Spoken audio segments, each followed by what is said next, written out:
Environment, Great Lakes, and Energy. We're so excited to have everybody on the line. My name is Liesl Clark, and I'm the director of the Michigan Department of Environment, Great Lakes, and Energy. Sorry, I stumble over it even today. I'm really excited that you've all joined us, and we're going to start off today with a special guest for all of you. We're joined by Lieutenant Governor Garland Gilchrist, and so I'm going to see if Lieutenant Governor is able to take himself off mute and say hello to everybody before we get started. I see you, but you're still on mute. All right, I'm off mute now. Hello, Director Clark. How are you today? I'm fantastic. Thanks for joining us. How are you?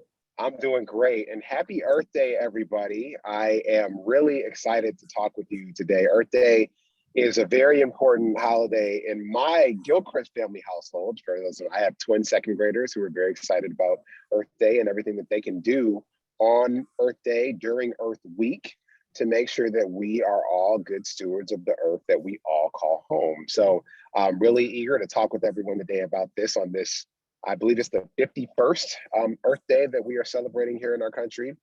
And so I know that more than 500 people signed up to be part of this event as of a couple of days ago.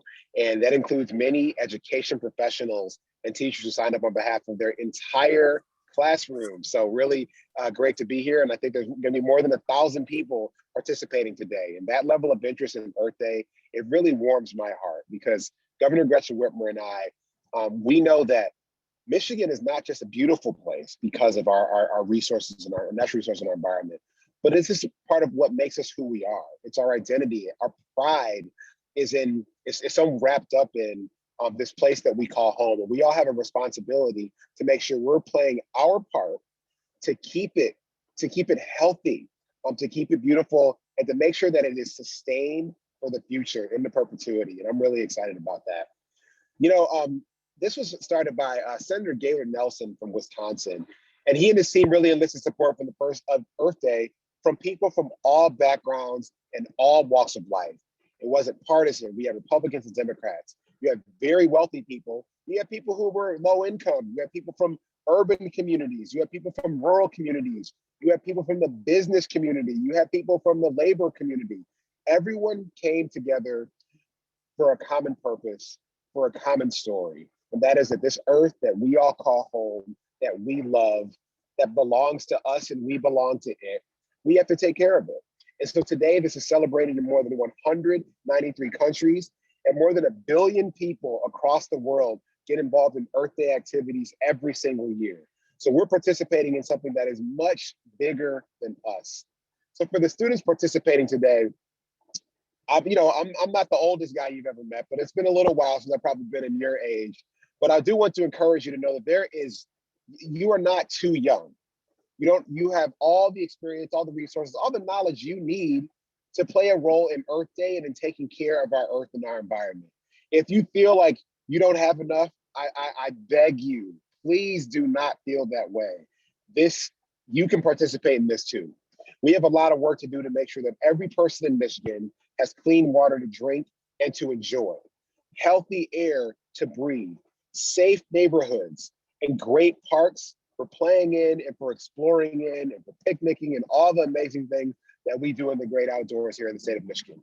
We have even more work to do to not just address those challenges, but address the big challenges like the impact of climate change on all of our lives, on everything that we do. But in the 50 years since Earth Day was started, we have accomplished a lot.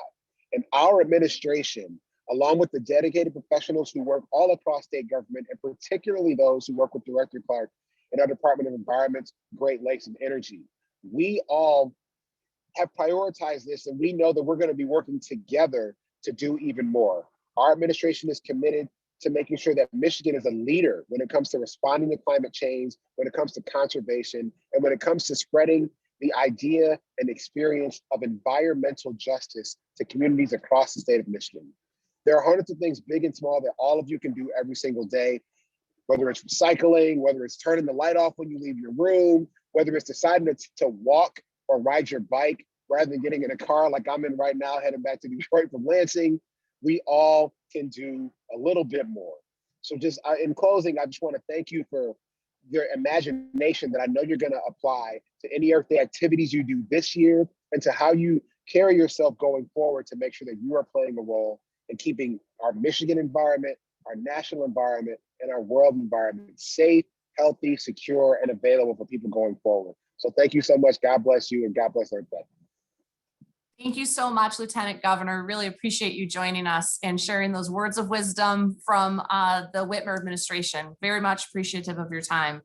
So for those of you that are joining us, we're so excited for our Earth Day celebration. Earth Day started 51 years ago, and Michigan played a key role in the beginning in that very first Earth Day. So we're really proud that we get to continue on this tradition.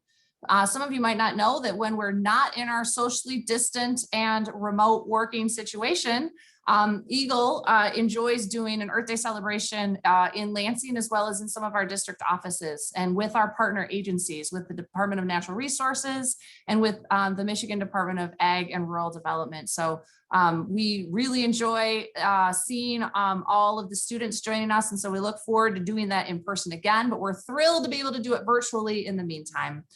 So I've seen some people join in on the chat and let us know when you've got classrooms together. So really appreciate that. And in fact, I'm happy to say hi to the USA schools up in my neck of the woods. I went to their rival school, Elkton Pigeon Bay Port Lakers. So glad to see people tuning in from all different parts of the state. We're thrilled to have you.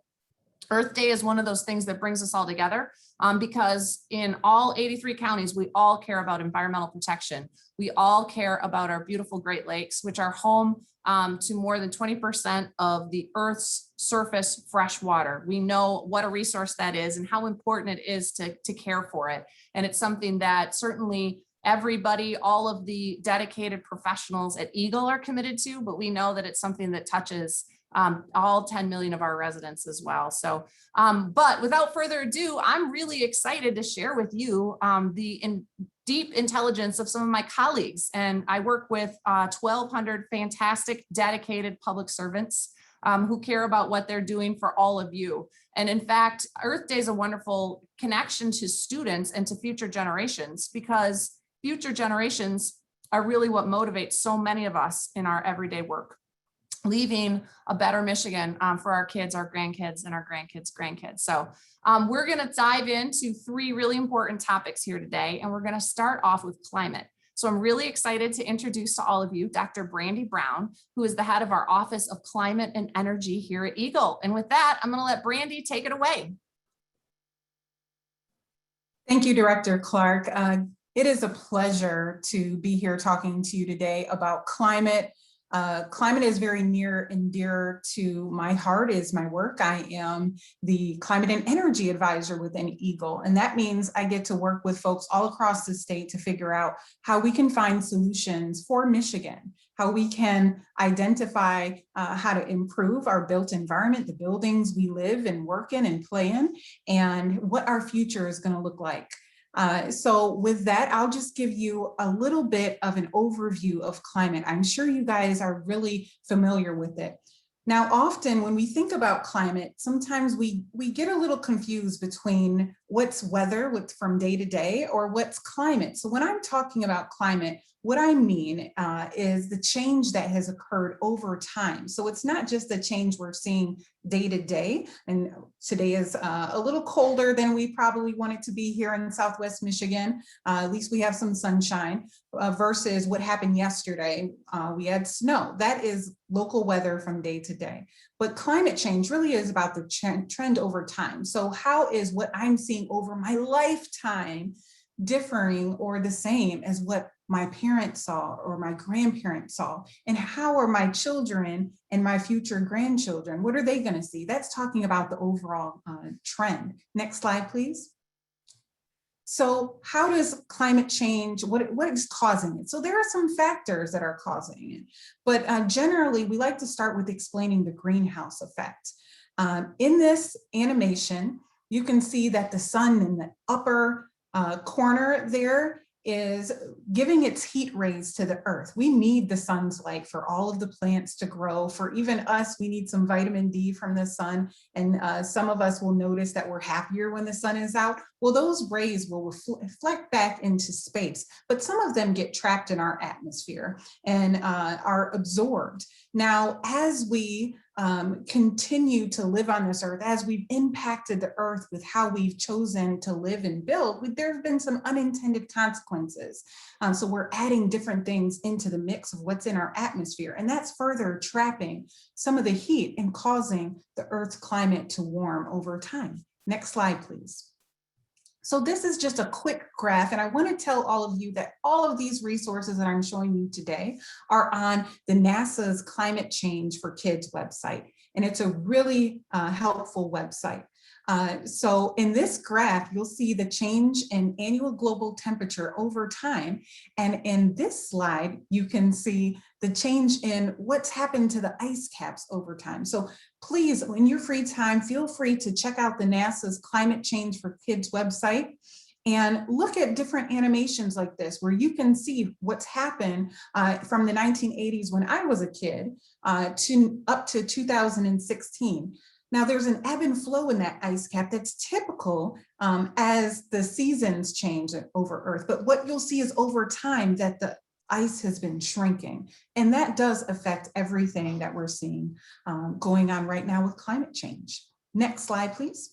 So how did we get here? I alluded to that just a little bit. And if you look at Earth in this beautiful rendering from an artist here, we've built some things on the Earth. As we've built our society, as we've figured out how to do things differently, building hospitals, building cities, figuring out how we're living together in community, we've had some inventions over the last generations that have had some unintended consequences, right? So we right now are reflecting on what we've built and trying to think about what we want to build in the future so we're not having such a harmful impact on the earth. One thing that is big here in Michigan is our transportation. So you know that cars, we have the big three automaker here in Michigan. And next slide, please. Cars are very valuable to help us get to and fro. I live in a rural environment and I would not be able to walk to school or to work down here. So my car is a very valuable part of my life. But right now, emissions from mobile sources like cars and trucks are exceeding emissions from the energy sector. So you'll see our automakers are rethinking how they are building cars and moving more towards electric vehicles. So a lot of these solutions are coming about right now. Next slide. What I want to leave you with is that this is something that you can make a difference in. So there are things we can do in our everyday lives, just thinking about how we are choosing to live and considering how we care for the earth, how we care for the plants and the trees around us, how much energy we're using. I'm always talking in my house about not using too much energy, turning off lights that we're not using, thinking about how we can do that in our schools, reduce, reuse, recycle. I know you hear that a lot, but that's super important. Rather than using single-use plastics, we can reuse a mug over and over again. We can use our water bottles. That is you taking a step in reducing some of the waste that we can produce. And also composting is a good way that you can get involved at home and even at school. I know a lot of schools here in Michigan are finding different ways to engage all of the classrooms on composting or figuring out solar panels on their roofs, and it's really cool. So know that your voice makes a difference, and if you keep asking questions and figuring out if we can do things just a little bit better than we've done them before, then you are making a change. And I thank you for your effort. That is my presentation. On to the next speaker. Thank you, Director Clark. Oh, thank you. That was so wonderful, Brandy. Really appreciate it. Brandy makes everything just makes so much sense. And I love that concept of the things that you all can do. One of my nieces has completely given up single-use products, right? So what are the sorts of things that you all can do? You challenge all of us. And so we appreciate that. So next, we're going to talk about clean drinking water. We all know that this is something that everybody needs to live, and that while we're surrounded by lots of water in Michigan, what are the important steps that are necessary to make sure that people have access to clean drinking water? And Eagle plays a really important role in this, often working with the water systems right where you live in your city, town, or village. Or in some cases being a resource if you live in the country and you live on your own well, for example. So I'm handing it off to Chris Dorsey, who's going to tell us more about drinking water. Chris, so glad you could join us. Yeah, thanks. Afternoon, everyone. Chris Dorsey here, reporting from the Drinking Water and Environmental Health Division of Eagle. And today I will be answering the age-old question, drinking water, where does it come from and how does it get to your faucet? So with that, we'll get started. So we open the faucet or we push the button on the drinking fountain and it's there. It's clean, safe, and plenty of drinking water. It's the essence of life. What we need for lots of reasons, especially to grow and live. Drinking water helps us cool down after playing some extreme kickball during gym class, or we drink it while we eat our favorite school lunch. Quick shout out to my favorite lunch ladies and for keeping Pizza Day alive on Fridays. And while we all know that, it's important to understand that even before drinking water gets to the pipes in our school or home, or even before it gets into the water pipes that are underground, or even before it gets to the town, city, or community you live in, it all starts from a source. What's the source? Well, the source is where the drinking water ultimately is coming from. And in Michigan, the source of our drinking water can come from surface waters like our Great Lakes. It can come from rivers and streams, or it can come from the groundwater that is right under our feet in what we call aquifers. Here in Michigan, we're fortunate to have fresh water all around or below us, which in my book makes us pretty special. Also, quick fun fact, a little more than half of Michigan residents get their water from surface water source, which means then slightly less than half of us get our water from groundwater, or what again I called an aquifer. Now, some of you get your water from the communities you live in, and some of you may get water from your own water well. A water well is essentially a pipe that goes deep into the ground and collects water from this aquifer. From the aquifer, it then travels up into your home and then ultimately to your faucets. Now, there is a lot that goes into making sure that the water we are drinking is clean, safe, and that there is plenty of it. That in part is what we do here at Eagle.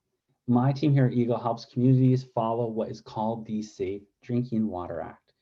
In 1976, Michigan adopted the Safe Drinking Water Act, and this act provides communities standards or rules that help ensure that they are able to provide their residents, you and me, essentially with clean and safe water.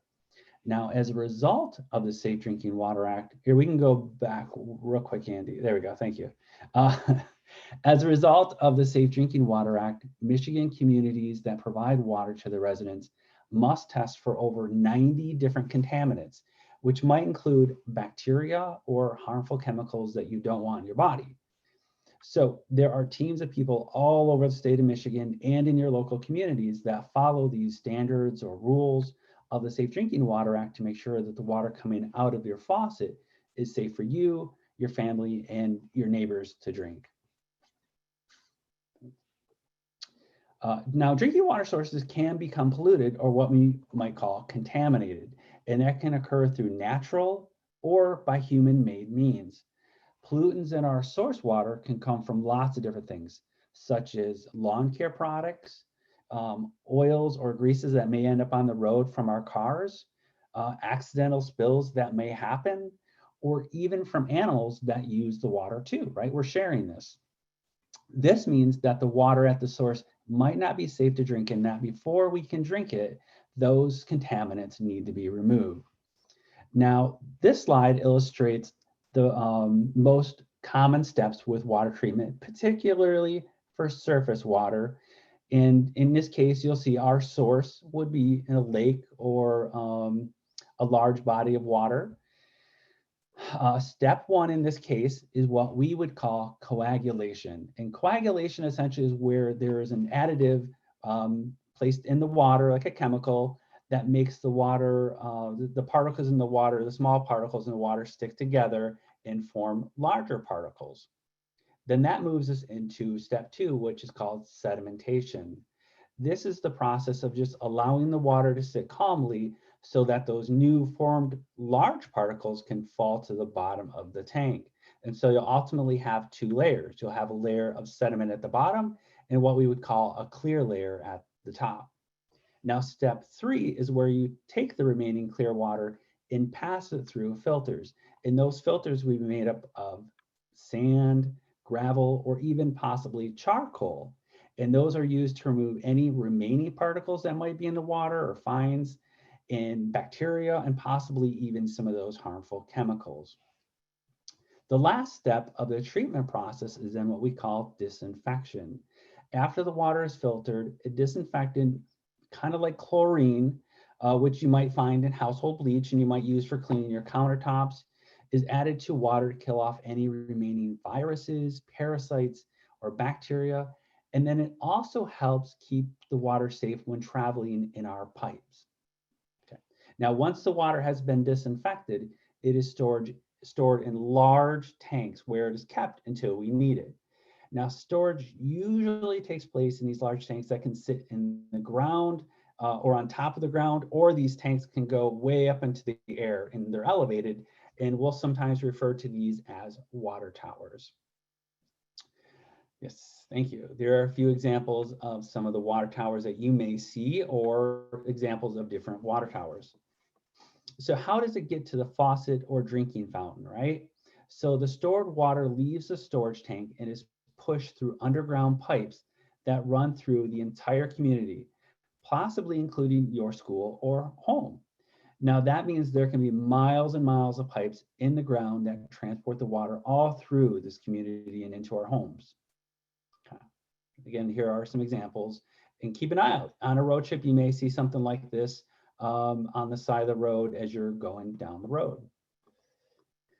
All right, so now we know where our drinking water comes from and how it gets to our tap. So the next thing to consider is what we can do to help ensure our drinking water remains safe. And essentially everyone plays a role. Here are some things that you can do to help protect drinking water sources. One, use and dispose of harmful materials properly. Don't dump hazardous waste such as old car oil on the ground or in the kitchen sink.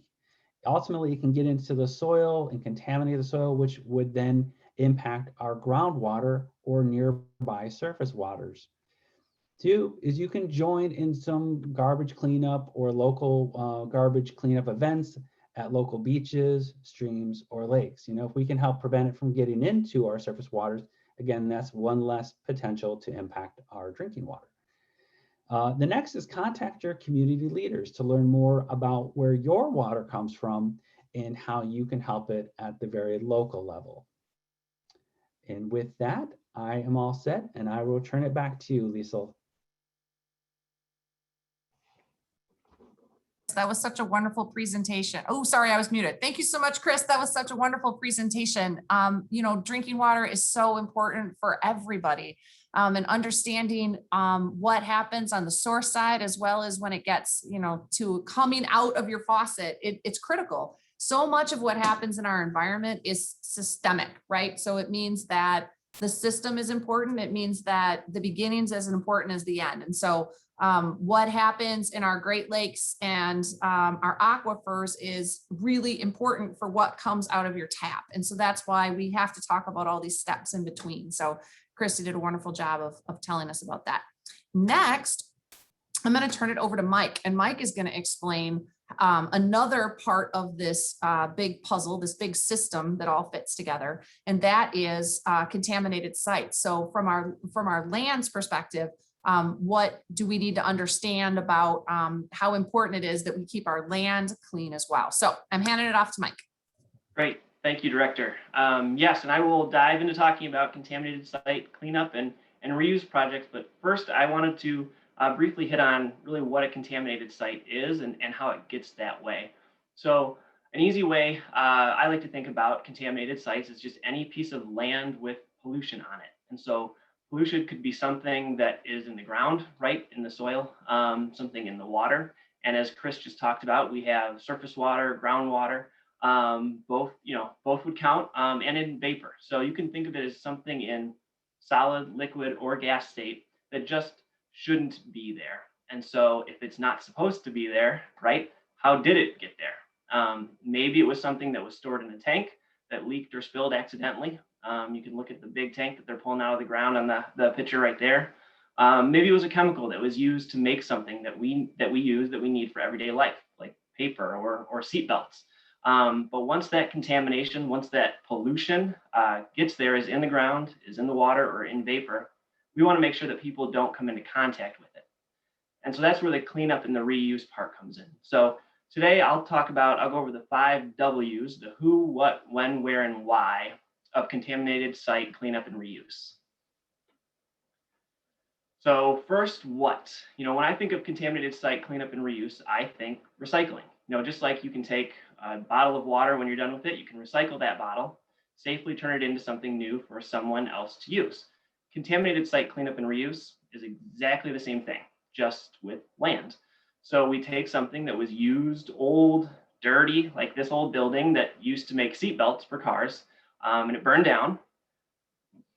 Go ahead, Andy. Yep, we clean it up a little bit to protect people and the environment. And eventually we change it into something new and useful where Michiganders can live, work, or play, like this solar panel garden in Cadillac. Another way to think about it is we take something that was once productive, useful, but now isn't. So this is an old dry cleaner and some other empty buildings, and we can safely turn them into places for the people of Michigan to use, like this new apartment building in Grand Rapids. So where does contaminated site cleanup and reuse happen? Well, the easy answer, right, is everywhere. I mean, take a look at that map. We have cleanup sites from the Keweenaw Peninsula to downriver. So think about where you might see contaminated sites in your own town. Think old buildings that aren't in use anymore. Or how about the next slide, Andy? Small gas stations in the UP, like this one. So gas stations have big tanks underground that store gasoline, and sometimes those tanks leak, need to be cleaned up before the land can be used again. Or maybe it's a giant paper mill in Southwest Michigan. Many large mills like this use chemicals in the work that they do that could end up in the soil, the water, or even the vapor, and may need to be cleaned up before someone new can start using the building. So when do these projects happen? Another easy answer, all the time. You got beautiful days like this, bright blue skies, nice and warm out, I imagine. Sometimes not so lucky. So it could be snowy and gross outside. But the work is always happening somewhere around the state. So we have nice days, right? We have gross days. But maybe the best days are when it's just cold enough outside, you get to use a homemade flamethrower to warm up the concrete inside the building to keep what you're doing. So I think that might be the sweet spot if you ask me. So we've covered the what, the where, and the when. Next up, who? Who does these projects? Well, us, Eagle, we conduct contaminated site cleanup and reuse projects, but we definitely don't do it alone. We have a lot of project partners. We work with developers, those people that have the plans and the ideas on how they want to recycle the land. We work with builders and environmental scientists, the folks who construct the buildings and collect samples to test for contamination. And we work with all the cities and counties around the state that support these projects. But that's not all. We also, partner with all of you. You may not know it, but chances are you may have already eaten at, stayed at, or visited an old contaminated site cleanup and reuse project.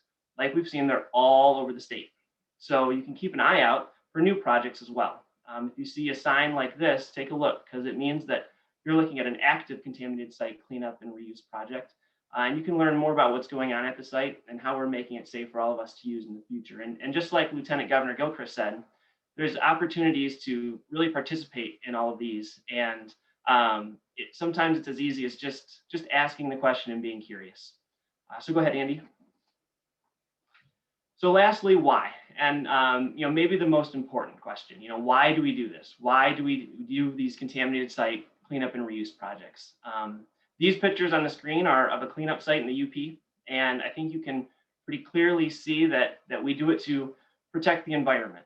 But we also do it to protect the people who are going to live, work, and play on the land. So in this picture, you can see that little white building. It says the Red Lion on it, and an empty parking lot just to the side.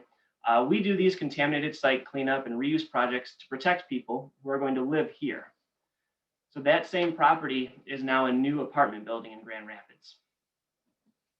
Or this old metal factory, we do it to protect people who are going to work here. And this is now a new restaurant and office building in Kalamazoo. And I've actually had dinner there. It's very good if you're curious. But we also do it to protect people who are going to play here. And that big property is now the Chevy Commons Park in Flint. And so Director Clark, with that, thank you again for the time today to talk about contaminated site cleanup and reuse. That was fantastic, Mike. Thank you. The pictures are just worth 1,000 words. So we got through our presentations, and we're going to take a couple of questions that have been in the chat. I've been sitting here reading, and I know our teams are reading and looking at them. So Chris, I'm wondering, are you cool coming off or turn your camera on so I can give you a couple of questions? Yeah, I'm always cool. Great. Thank you, Chris. I know you are, so I knew I could ask. So first, Chris, can you mention, you used the word coagulation in your presentation. Could you talk a little bit about coagulation? Yeah, coagulation is kind of a fancy word of saying it's where you have one particular small particle that combines with another. And it goes from there. And so all of a sudden this one particle starts combining with all the other particles around it, and they stick together. And then what happens is in water, they grow heavier, they fall to the bottom. And that is one of the primary steps of treating the water, because you think some of the water that we are getting is going to have a little bit of dirt in it and sediment. And that's the way of kind of removing that out ahead of it, moving it forward with further treatment. Great. That was great, Chris. So I'm going to give you one more, and then I'm going to ask Brandy a quick question. So Chris, your second question is, can you talk a little bit about the water system in its entirety? So there was a question in the chat about, can we use up all the water in the Great Lakes? And there was a question in the chat about how glacier melt connects to the water, the fresh water that's around us. So you don't feel like you have to do all of that, but just talk a little bit about the water system. Yeah, there's a lot behind this that's in the water cycle, right? And so in sense, it all kind of comes back around. Our groundwater ends up in our surface water, ends up back in our grounds. And so as far as, again, utilizing all of the water within the Great Lakes, I don't know if that's something that we have to worry about or I see in the future. Because we have a lot of water that is recharging those Great Lakes and keeping them, and if anything anymore these days, it's keeping them more than full. And so I think that's not something we're too worried about. What I think we would worry about is if they get too low and they're having the capacity to still pull that water out. But that's something that when these cities or municipal systems are designing, they keep that in mind and think of longevity and not short term. Thanks, Chris. That was wonderful. Brandy, can I ask you a question? Great. Brandy, can you talk a little bit about electric vehicles? There was a question in the chat about electric vehicles and how they connect into climate and using less energy. So electric vehicles use a different fuel source than internal combustion engine vehicles. And that's what most of us drive and have driven. And so the internal combustion engines are the ones that are using gas to fuel the engine and make the car go. Instead, in electric vehicles, they are battery operated. Now, there are some complexities there too with using batteries. But, generally speaking, electric vehicles are not emitting the pollutions that internal combustion engines are emitting. So the goal there is to use less fuel. So just like in our homes, when we use less energy by turning off lights, over time, our internal combustion engines have become more efficient in their fuel use. So if you were to go buy a car, oftentimes we'll look at how much am I going to spend on gas to make this car go? And for electric vehicles, you ultimately are spending less. But someone did ask a good question about how accessible those expensive electric vehicles are. That's a great question, and that's something we're watching. We do think that electric vehicles, the cost of them will be coming down in the next few years, and that they'll become accessible for all folks, and more people will be able to purchase them. But right now they are quite expensive. And even though I talk about the adoption of electric vehicles very frequently, I can't yet get one, but maybe in a few years there. Great, thank you, Brandy. And we're gonna switch over to contaminants now. So we had a question in the chat about, Mike, your presentation when you talked through removing contaminants from land. And one of the questions was, what do you do with those toxics afterwards? So can you talk about disposal?